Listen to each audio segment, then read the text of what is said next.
une découverte pour moi de l'auteur avec Temporis de Gaël Perrin-Guillet, que je n'avais pas encore lu. Donc en fait, j'ai découvert d'abord la maison d'édition des livres et du rêve avec Miam de Christophe Tabar, qui nous suit régulièrement.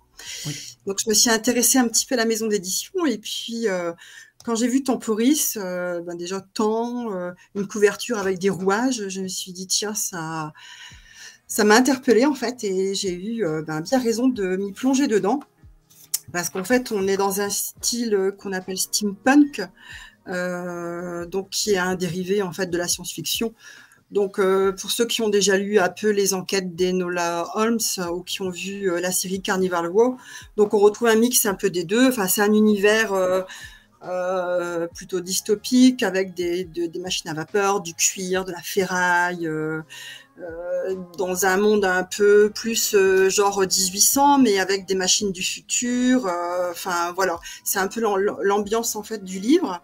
Donc alors Temporis, c'est l'histoire d'une jeune fille, une jeune adolescente plutôt, qui s'appelle Enora, qui a l'orphelinat depuis l'âge de 3 ans.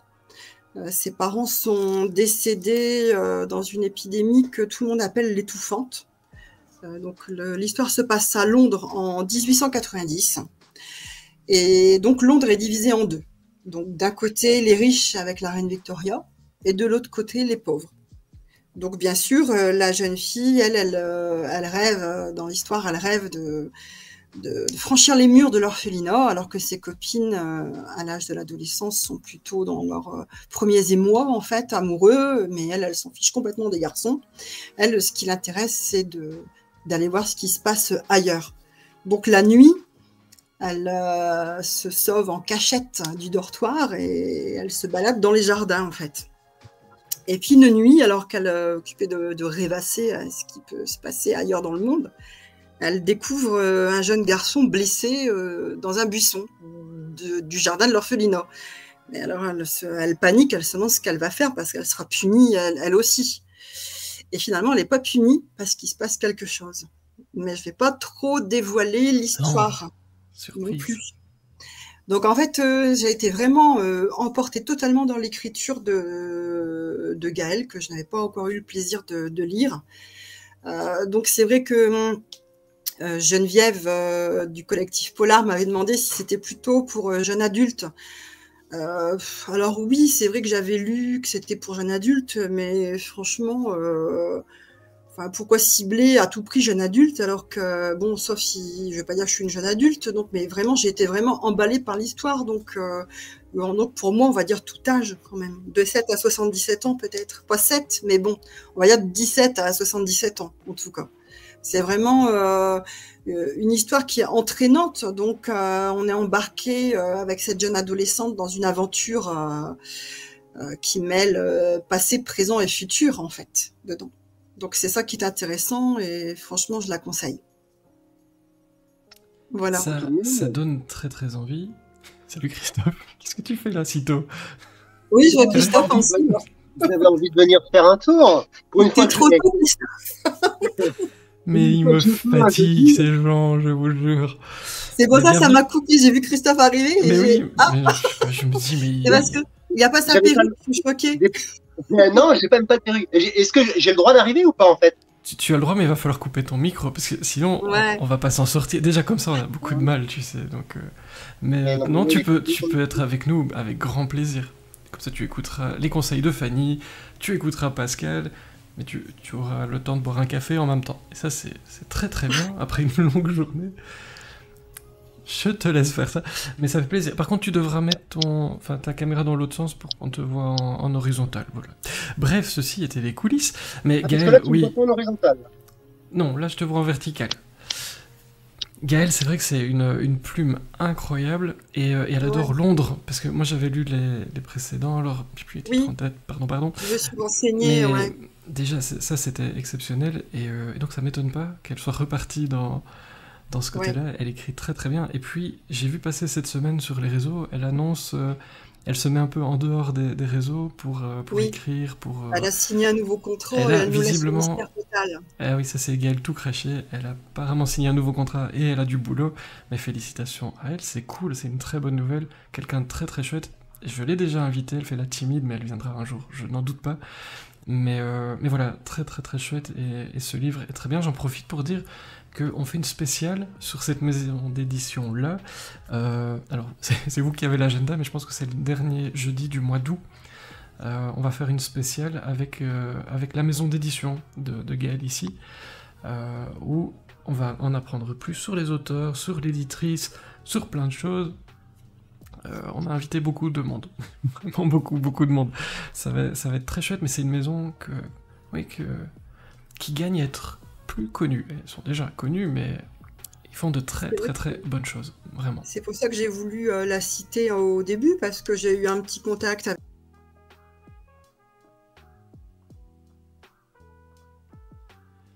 qu'on les mette en avant, en fait, carrément. Donc voilà. Donc temporise pour tous ceux qui ont aimé à l'époque La machine à explorer le temps de H.G. Wells. Allez-y, foncez, quoi. Et voilà. C'est pas le 10 août, Kiko, ça c'est certain, parce que ça c'est la semaine prochaine. Et la semaine prochaine, c'est pas ça. Je ne sais plus. C'est Pascal, Marmet, je ne sais plus. Ah non, 31, voilà. Donc vraiment, fin du mois, spécial avec la maison d'édition. Voilà, notez ça à vos agendas. Coup de cœur pour toi, donc le côté queer, un peu du passé comme ça, un peu Londres. Je sais pas si ce sont des ingrédients que vous aimez, mais en tout cas, connaissant Gaëlle. Ouais, voilà. Moi, je l'ai pas encore lu, mais ça doit être vraiment chouette. Donc, oui, si tu as aimé les autres, enfin, de ce que j'ai été voir du coup, de ce que Gaëlle Perrin-Guy avait écrit, je me suis dit, on est dans le même état d'esprit, et donc je pense que tu aimerais beaucoup aussi. Ça, la semaine prochaine, c'est Pascal Marmet et Frédéric Livins qui vient nous parler du lancement de ses livres en auto-édition, notamment, ça promet, bah oui, vaste programme. Je vous l'ai dit, on s'amuse tous les jeudis, quoi qu'il arrive. Encore un petit mot sur... Encore un petit mot sur ce livre, Temporis, de Gaëlle Perrin-Gouillet. J'ai pas compris ce que tu as dit, excuse-moi, ça a bugué. Tu veux passer au suivant ou est-ce que tu as encore un petit mot à dire sur oui, le livre de Gaëlle ? J'ai dit, allez-y, foncez, quoi, parce qu'on passe vraiment un bon moment, et à tout âge. Et donc de 17 à... Oui, j'ai dit 17, on va dire, regardez, 14, 15 maintenant, quoi, voilà. Donc maintenant, on va passer au deuxième. Je te suis. Donc ce sera l'excellent Le crâne de Saint-Jean-Baptiste de Céline Guis. Donc voilà. Donc si j'allais devant sa télé avec Laurent, je leur fais un grand coucou parce que je sais qu'ils regardent. Ah bah oui. Et la dernière fois, elle m'a dit qu'elle m'avait mis en grand sur sa télé. Donc la chance, hein. Et tant qu'il joue pas aux fléchettes, ça tout va bien, quoi. Non, sur la télé, il y a peu de chance quand même. Ah, quoique avec des petites ventouses, ça peut être marrant. Mais... Voilà. Faites une photo si vous lancez des fléchettes sur votre télé. Ça m'intéresse beaucoup. Donc alors, Le crâne de Saint-Jean-Baptiste, c'est donc son 3e livre. Elle a choisi de mettre en scène de nouveaux personnages. Donc j'ai lu son premier. Le 2e est encore dans ma palle, hein, qui est un petit peu grosse, on va dire. Donc Le crâne de Saint-Jean-Baptiste, donc les nouveaux personnages, elle met en scène Geneviève Malfoy, comme on veut, qui est une dame qui est veuve depuis plusieurs années, donc qui vit seule dans son petit manoir bourgeois à Amiens. Elle est prof d'histoire à l'université d'Amiens. Elle a une employée gabonaise qui s'appelle Fatou. Et donc Geneviève est un personnage plutôt acariâtre, donc désagréable, fier, et le fait qu'elle vive seule, ça n'arrange pas son caractère, c'est sûr. Donc son employée Fatou, qui est gabonaise, apprend le décès de son père. Et elle a personne en fait en France, puisque c'est une dame qui est venue, qui a immigré. Et elle demande à sa patronne Geneviève de lui garder son fils David, qui a une 12aine d'années. Et Geneviève, pour une fois, elle a un élan du cœur et elle dit à son employé oui.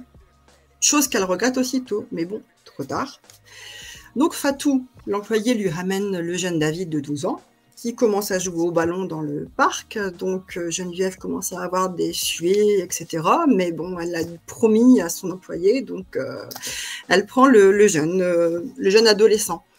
Donc Fatou part pour 15 jours en fait. Donc l'essentiel du livre va être basé donc sur ces 15 jours, parce qu'il va se passer plein de choses en fait. Donc Geneviève se décide à... Enfin, elle pense qu'elle va apprendre plein de choses au jeune David, mais finalement, celui-ci aime déjà découvrir des choses au niveau historique, au niveau des livres. Donc, elle va, tout au long de l'histoire, elle va s'interroger aussi sur ce qu'elle pensait de ce jeune adolescent et se rendre compte qu'elle avait de fausses idées dès le départ. Donc, dès le début de son séjour chez Geneviève, bon, c'est vrai que lui, il trouve plutôt que ça ressemble à un manoir style Harry Potter. Hein, c'est ce qu'il dit dedans par rapport à la bibliothèque. Donc, il y a beaucoup d'humour dans le livre de Céline Guis. Donc, Geneviève emmène au début le jeune David visiter la cathédrale Notre-Dame, donc à Amiens. Et il trouve, bien sûr, un cadavre. Bien sûr, c'est obligé que ça tombe sur eux. Et ils font aussi la connaissance d'un commandant plutôt solitaire, mais qui leur demande donc de sortir. Donc, ils ne peuvent pas en savoir plus tout de suite. Ils doivent sortir de là, c'est interdit au public. Mais Geneviève, elle veut à tout prix savoir ce qui se passe exactement et elle ne compte pas en rester là. Surtout que le jeune David, avec l'esprit extrêmement vif, lui pose plein de questions. Et donc, voilà. Donc, les trois... Donc, c'est un trio vraiment atypique. Le jeune d'origine gabonaise, la veuve qui est plutôt acariate, comme je disais, et le commandant solitaire vont se retrouver à trois à résoudre le crime de Notre-Dame, en fait. Donc, tout le long de l'histoire, on les suit. Et on apprend toujours beaucoup de choses avec Céline, hein, donc là notamment sur Amiens, sur la vie de Jésus, puisque le crâne de Saint Jean-Baptiste est mêlé à Jésus. Donc bon, je vais pas vous raconter toute l'histoire, mais c'est vrai qu'on apprend des choses qu'on ne savait pas. Dedans, Céline, elle relance également un débat que je vous laisse découvrir aussi, parce que si on commence à parler de religion, on va en avoir pour toute la soirée. Donc c'est ça qui est intéressant parce qu'on apprend vraiment plein de choses, mais en s'amusant. Donc beaucoup plus dans celui-ci que dans ces deux derniers opus en fait. Et elle a trouvé aussi le moyen de mêler le fait que Fatou, qui est d'origine gabonaise, a immigré en France. Donc on apprend après qu'en fait elle a fait des études de droit dans son pays et qu'elle pouvait avoir une très belle carrière, et puis qu'arrivée en France, et ben malheureusement elle n'a rien pu faire d'autre que faire du ménage, et c'est chose courante. On va pas lancer le débat non plus, mais c'est vrai que être femme de ménage de nos jours, bon, même si on en parle et que les mentalités commencent à changer, c'est déjà un métier qui est dénigré. Donc en plus, si elle est d'origine gabonaise, la pauvre, voilà. Donc c'est ça qui est intéressant parce que on voit aussi petit à petit le regard de Geneviève qui changera sur toutes ces idées reçues du départ. J'étais en train de me dire, mettre Jésus dans son livre, c'est quand même un très bon gage. Les ventes marchent bien en général quand il y a Jésus dans un livre. C'est quand même bien joué, Céline.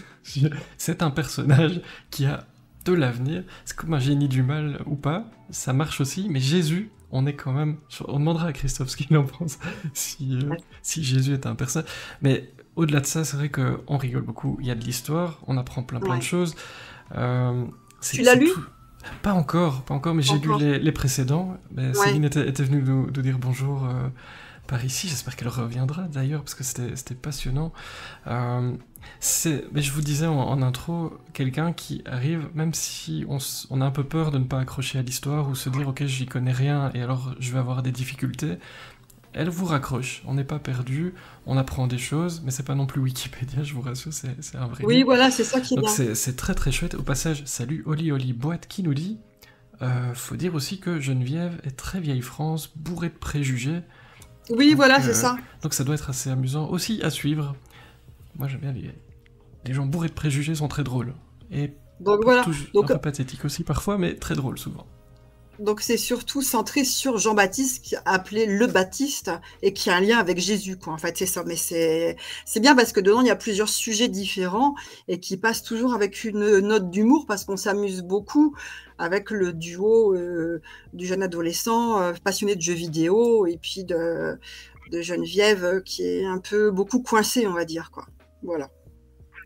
Donc, et si vous voulez nous dit qu'on prononce Malfoy, comme ça. Malfoy. J'imagine qu'il a, il a des sources sûres, Oli, quand il dit. Voilà, c'est parce que dedans, comme le jeune David, il lui dit qu'elle porte le nom d'un personnage d'Harry Potter. C'est pour ça que dedans, quand c'est Malfoy, donc voilà. Ouais. Quoi. Mais donc, je ne sais pas si ça vous tente, vous qui nous écoutez dans le chat, dites-nous si les livres comme ça, historiques, mais apparemment celui-là, bah, en plus, on s'y amuse, on apprend des choses. Il y a une enquête aussi, c'est un peu un policier quand même. On est sur de l'enquête. On est sur une enquête, mais qui reste quand même légère. Oui, c'est vrai qu'après, on peut dire polar historique quand même. Oui, il y a une enquête, mais c'est pas l'essentiel. Enfin, c'est le fil conducteur. C'est vrai que tout démarre de par la découverte du cadavre dans Notre-Dame. Tout part de là, en fait, mais ça reste un fil conducteur puisqu'on apprend plein de choses autour. Et ça, comme je disais, c'est un livre aussi qui a des valeurs. De par la situation de la maman, etc. Enfin, voilà. Ça peut amener aussi des gens à réfléchir sur des fois les idées reçues qu'ils peuvent avoir au départ et puis finalement qu'il faut pas, quoi. Voilà. Vaste programme. Ça fait aussi penser un peu à Indiana Jones. Moi, je la compare à Indiana Jones. Elle va chercher comme ça le crâne. Ah oui. Ce côté un peu aventure, ou Goonies, ça dépend. Mais vu que je l'ai pas encore lu, je peux pas dire. Mais un peu aventure. Est-ce qu'il y a un peu un côté aventure pour les gens qui écoutent? Ou moins? Pas Indiana Jones. Non. Il y a un petit... Oh non, on peut pas dire qu'il y a vraiment un côté aventure, puisque bon, voici, ils se mettent un petit peu en danger, autrement ce serait pas rigolo, mais... Bon, enfin, moi qui ai vu le dernier Indiana Jones, comme je l'ai en tête, donc non, je vais pas faire la comparaison. Pas Indiana Jones, mais aventure, oui. Oli Bot confirme, au passage. Ouais. Ok. Eh ben, moi ça m'a donné envie. Et puis, je sais que dans les clubs de lecture et autres, vous cherchez régulièrement des couvertures bleues. Tadam! Céline vous propose cet excellent livre, Le crâne de Saint Jean-Baptiste. Céline Guis. Et si elle se balade entre Amiens... Je sais pas et si la Côte d'Opale, j'ai jamais su. En même temps sur mon téléphone, ce qui marque, ouais. Oui, voilà, c'est ça, quoi. On dit Amiens ou Amiens? J'ai jamais su. Comment? Est-ce qu'on dit Amiens ou Amiens? Amiens. Amiens. On prononce comme pas le Templemar. Voilà, on dit pas Templemar. Dites, vous avez pas envie d'arrêter de mettre des S au bout de tout alors qu'on les prononce pas? Parce que ça sert à rien, comme Templemar. Bah oui, que je sais pas pourquoi, c'est à creuser. On pourrait poser la question peut-être à Céline, puisque ça doit être relatif à... Enfin, c'est obligatoirement relatif à l'histoire de mettre des S comme ça. Eh ben, on invite Céline et on lui demande déjà, si elle nous regarde sur sa télé et qu'on n'est pas recouvert de fléchettes, est-ce que tu sais pourquoi on met des S au bout de plein de... Voilà, c'est ça. Villes, et au final, ça sert pas à grand-chose, puisqu'on les dit pas. T'avais un troisième conseil pour nous, je pense, ce soir. Oui, alors je voulais à tout prix parler d'une bande dessinée. On adore ça. Les Amis de Spirou. Voilà. Parce que c'est vrai que je suis une grosse fan de bande dessinée. D'ailleurs, j'en profite pour faire un petit coucou au groupe Facebook Les Amis de la bande dessinée que j'ai rejoint récemment. Bon, je n'ai pas encore fait ma première chronique, mais bon. Donc, je leur fais un petit coucou parce que c'est grâce à Spirou que j'ai pu rejoindre cette super équipe aussi. Bref. Eh ben, salut les amis de la BD, j'espère que vous allez bien. Venez régulièrement dans la boîte. Moi, j'aime bien qu'on parle bande dessinée.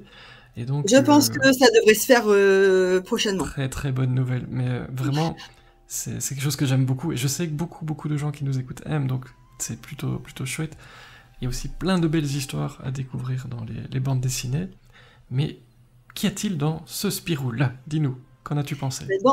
Dans ce Spirou-là, donc il n'y a pas Spirou, puisque ce sont les amis de Spirou, et puis tu vas aimer d'autant plus, puisque ça se passe à Marcinelle, le petit village de Marcinelle, donc en Belgique. Donc je te laisse me le situer géographiquement. Hein. C'est toi qui en Belgique. Peut-être Charleroi, près de Charleroi, si je résume. Voilà. Donc si ça vous voulez se être passe, plus précis, vous demandez à Kiko dans le chat. Il sera plus précis que moi, mais c'est cette région-là. D'accord. Donc l'histoire se passe en 1943, dans le petit village de Marcinelle qui a été envahi donc par les Allemands. Donc les enfants s'aperçoivent petit à petit que beaucoup de choses leur sont interdites, comme des bonnes choses pour le goûter ou le fait de jouer un peu plus tard dehors puisqu'il y a un couvre-feu. Donc ils acceptent tout en fait, le goûter réduit, enfin quasiment plus rien, etc. Jusqu'au jour où ils s'aperçoivent que leur journal de Spirou, parce qu'il faut savoir que le journal de Spirou a été créé en 1938, donc jusqu'au jour où ils s'aperçoivent que le journal de Spirou ne va plus être imprimé. En fait, les Allemands l'interdisent tout bonnement et simplement. Donc c'est un groupe d'enfants qui se rebellent entre guillemets. Donc il faut savoir que c'est basé sur des faits historiques et réels, hein, puisque les amis de Spirou ont vraiment existé. J'ai fermé mon livre, mais je voulais vous montrer, parce qu'il y a vraiment, je ne sais pas si on va le voir, il y avait vraiment, ici, je ne sais pas si on le voit, on ne voit pas bien, il y avait vraiment une carte, en fait, des membres de Spirou, enfin bref, c'est le rédacteur Jean Doisy, en 1938, à force de recevoir des courriers du lecteur, en fait, qui s'est dit qu'il allait créer un club. Donc les amis de Spirou, les ADS, existent vraiment. Donc c'est la bande dessinée donc est basée dessus, donc dans Marcinelle. Et ces enfants veulent se rebeller petit à petit. Donc c'est sûr qu'on voit en même temps la tragédie des Allemands qui envahissent un appartement et qui détruisent tout et qui embarquent des parents. Mais d'un côté, il y a aussi une touche d'humour, puisqu'on les voit à un moment donné s'envoler sur leur vélo avec un ballon. Ils arrivent à distribuer des tracts. Donc il y a une petite touche d'humour, les Allemands qui courent derrière, donc voilà. Mais parce qu'il faut savoir qu'il y a eu quand même de nombreuses tragédies liées à ces jeunes de l'époque, dont certains ont été assassinés, fusillés par les Allemands.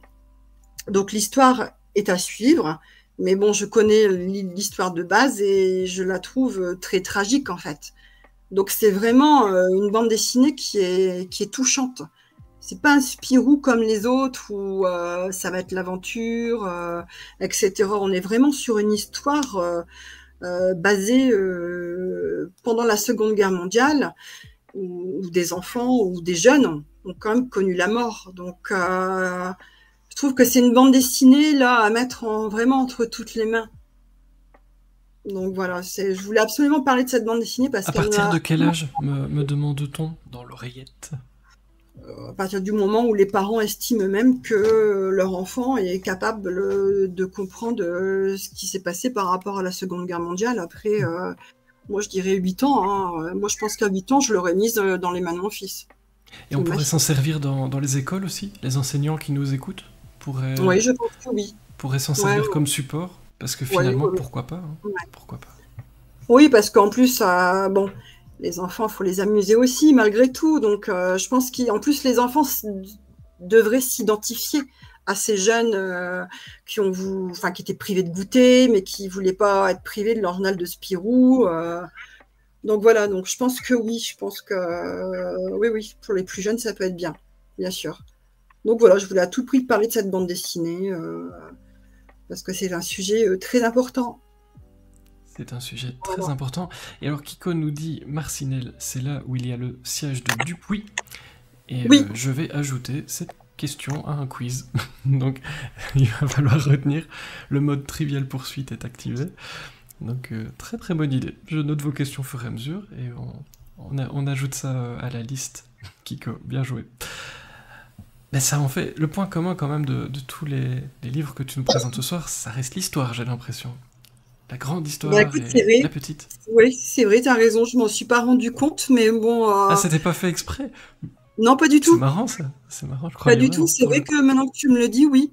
C'est vrai que par rapport à Temporis, il y a quand même le Londres historique, etc. dedans.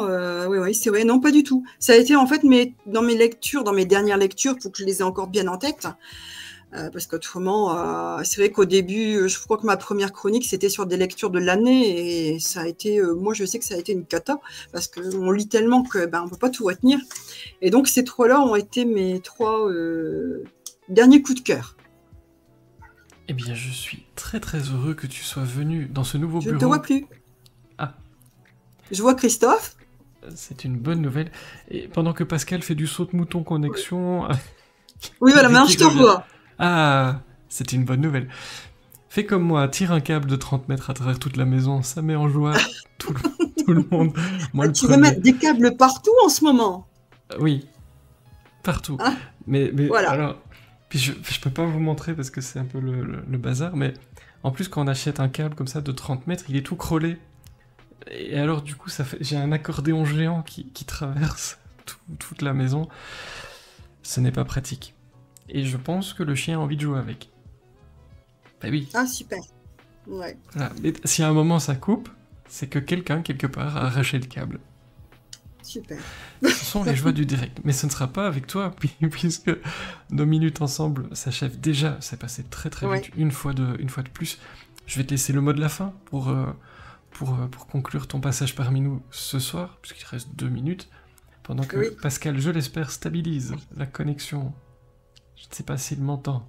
Peut-être. Bonsoir Pascal. On va se débrouiller. On verra.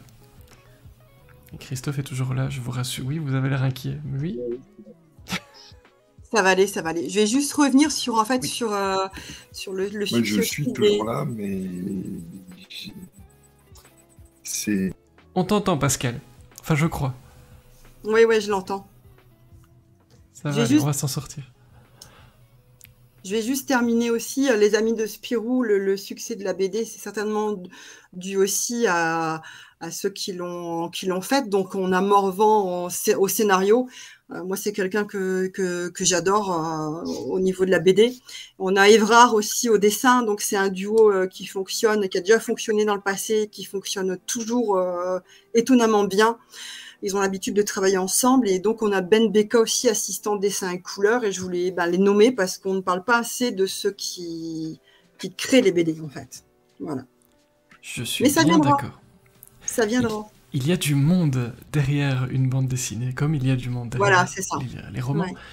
Et on se fera un plaisir de leur donner la parole. Qu'est-ce que vous en pensez? Moi, je pense que c'est une très très bonne idée. On entend Pascal, mais oui, on l'entend. Mais là, il a coupé son micro le temps que Fanny termine. Mais on va s'en sortir, je vous le dis. Rassurez-vous, tout va bien se passer. Vous êtes inquiets, moi pas. J'ai l'air tout à fait détendu. C'est pas une bug, c'est pas pour moi. Non, c'est vrai. Mais il y en a eu un petit, c'est vrai. Oh, tout petit, de rien du tout. Ouais. Mais franchement, s'il n'y en a pas, c'est pas amusant. Je pense que les personnes qui nous regardent demandent à être remboursées quand il n'y a pas de problème informatique. De toute façon, bug comme boîte, hein. Voilà, bug comme boîte. Voilà. Et je vous rassure, quand on se déplacera sur les salons, il n'y aura pas de bug, hein. Ça n'existe pas. Je ferai tout pour. Hein. Là, on aura un assistant technique au top, maître de toute la technique. Je m'inquiète pas. Maître Kiko. Maître Kiko, moi je pourrais faire que ce que j'aime, c'est-à-dire pas ça, et interroger plein de monde dans les salons, les auteurs, les organisateurs, les visiteurs. Ah oui, quand vous allez visiter les lecteurs, les associations. Vous allez visiter les salons dans lesquels on sera, on vient vous chercher hein, pour le live. Ouais. On va venir vous chercher. Au hasard, on se balade et on dit ouf, voilà. Ça va être très chouette. On vous reparlera de tout ça. Fanny, un grand merci pour ces 3 conseils. Un grand merci à toi. C'est toujours un plaisir de te recevoir. On se retrouve, je ne sais plus quand, le mois prochain peut-être, ou en octobre, je ne sais plus. Mais au maximum, à Templemar, le 30 septembre. Ça c'est sûr, on te retrouve là-bas. Et il y aura du monde, il y aura vraiment du monde. Ça va être très très chouette. Beaucoup de monde. Ouais. Merci beaucoup. Allez, on va essayer d'accueillir Pascal sur ses bonnes paroles. Bonsoir à tous. À très très vite. Salut Fanny. Salut.